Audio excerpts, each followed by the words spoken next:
बहुत समय पहले की बात है। किसी गांव में दो पंडित रहते थे।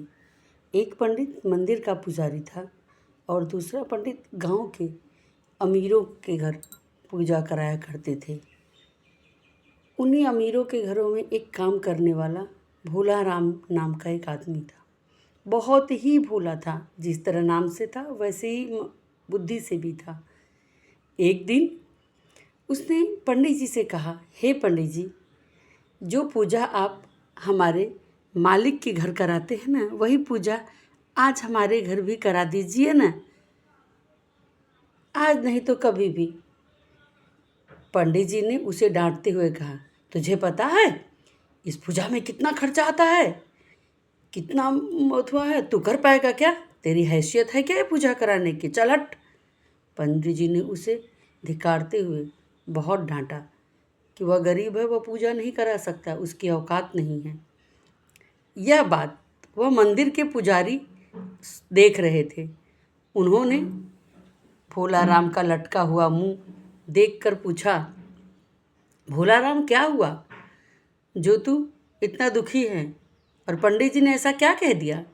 भोला राम ने कहा, बाबा, मैंने उन्हें पूजा करने के लिए कहा कि जो पूजा सेठ जी के यहाँ कराते हो वही मेरे यहाँ करा दो, पर उन्होंने मुझे बहुत धिक्कारा और कहा, तुझे पता है उस पूजे में कितना खर्चा होता है, इतना कर पाएगा, तेरी औकात है? पंडित जी ने कहा, ठीक है, कोई बात नहीं, तू उदास न हो, मैं करा दूंगा, पर पूजा कौन सी करानी है तुझे? पूजा तो बहुत प्रकार की होती है। उन्होंने कहा, नहीं नहीं, वही पूजा जो श्रावण में पंडित जी करते हैं, बाबा सभी साहूकारों के घर में, सेठों के घर में, बस वही वाली पूजा करानी है। उन्होंने हंसते हुए कहा, ठीक है, कोई बात नहीं, चल, पर आज नहीं, कल नहीं, परसों मैं तेरे यहाँ पूजा कराऊंगा। उसने बोला, आपको मंदिर से फुर्सत मिलेगी? उन्होंने कहा, नहीं मिलेगी तो नहीं, पर मैं निकाल लूँगा, तू चिंता मत कर। उसने बोला, बाबा, पर सामान कहाँ से आएगा? बोले, कोई बात नहीं। उन्होंने पेपर पे उसे कुछ लिख कर दे दिया। उसमें जो भी सामान था वह उसके गांव खेड़े में ही सब मिल जाता था। उसने जाके सारे सामान का इंतज़ाम कर लिया। पंडित जी भी उसके घर गए। उन्होंने वहाँ जाकर मिट्टी की पार्थिव शिवलिंग बनाई। यह देखकर वह सोचने लगा कि सबके घर तो सोने और चांदी की मूर्तियाँ रहती हैं, मेरे घर मिट्टी की। उन्होंने कहा, पगला, तो चुपचाप बस पूजा कर, सवाल मत कर। उसके यहाँ पंडित जी ने बहुत विधिवत से पूजा कराई। पूजा कराने के बाद वह भोला बहुत प्रसन्न हुआ। पंडित जी भी अब भोला उससे हर साल श्रावण में पूजा करवाने लगा। धीरे धीरे वक्त गुजरता गया।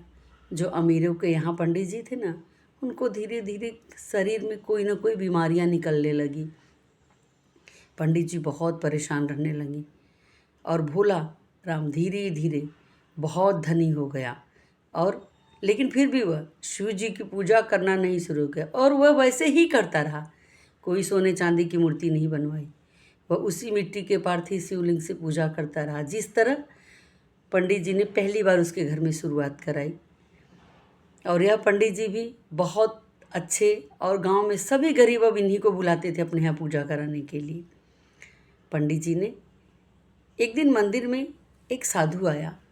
पंडित जी उसके पास बैठकर रोने लगे। बोले, बाबा, मैं इतना पूजा पाठ करता हूँ, कराता हूँ, पर मेरे शरीर में इतनी बीमारियाँ निकलने लगी, क्या करूँ, कुछ समझ में नहीं आता। सारा उपाय करता हूँ, सारा इलाज करता हूँ, पर कोई फर्क नहीं पड़ता। बाबा ने आंख मूंदा और कहा, तुझे याद है एक बार तेरे यहाँ एक भोला राम नाम का आदमी पूजा करने के लिए कहा था, तूने उसे बहुत धिक्कारा।